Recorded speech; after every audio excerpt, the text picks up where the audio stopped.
So tell me, you were in Kerrville, so tell me what happened. Yeah, and they said, you just cannot have implants. You just can't Really? have They say you didn't have enough bone? them. Because they were so small. Yeah.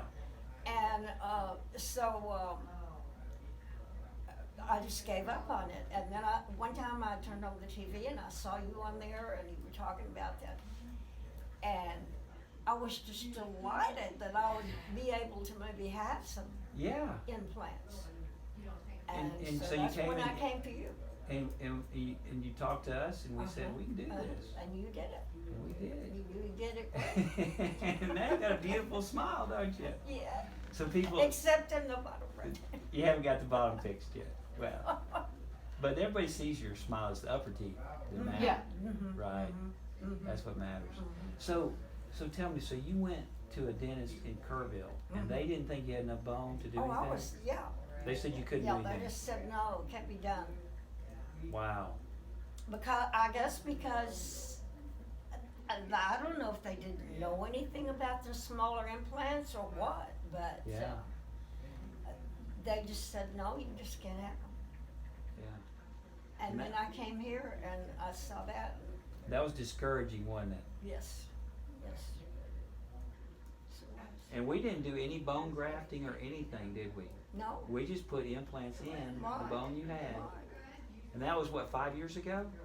At least, At I least. don't know. Yeah, it was about 5. One thing Yeah. I've lost since I've gotten older is I've lost my memory. At 90, that's okay.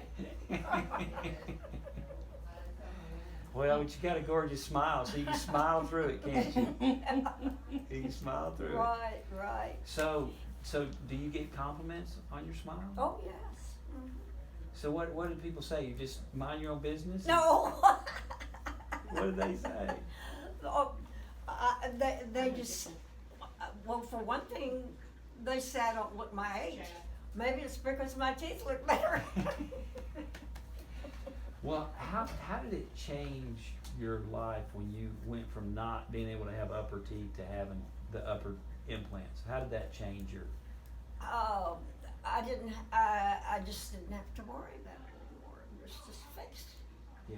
You know, it was just, and actually, I haven't had any trouble at all with them since they've been back. Did you can eat whatever you want? Yeah.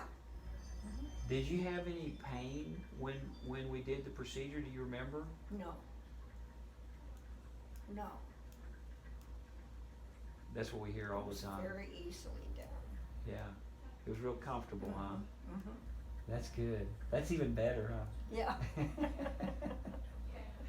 Well, thank Oh, you. you're pretty famous. Thank you. Well, you're kind. You're kind. Well, it's a lot of fun to help people. It's a lot of fun. Yes, I know it is. It's a lot of fun. What did you say to Debbie that your dad does? Well, he is a retired interventional radiologist. Wow.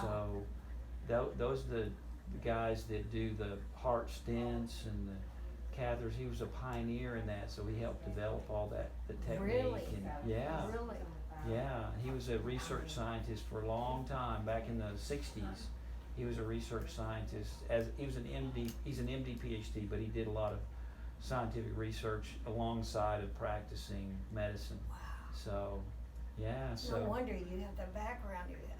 Yeah, he really, it had a huge influence on me because, you know, the glory to me was not in doing major surgeries, not in, you know, peeling the gum away from the bone and adding bone, you know, big blocks of bone. The glory to me is in using what you have and being very minimally invasive, because that's what he made his life career about, minimally invasive, and it just taught me a lot about it.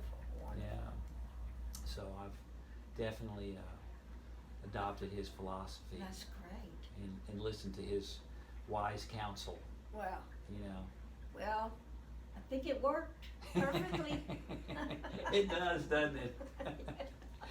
Well, thank you.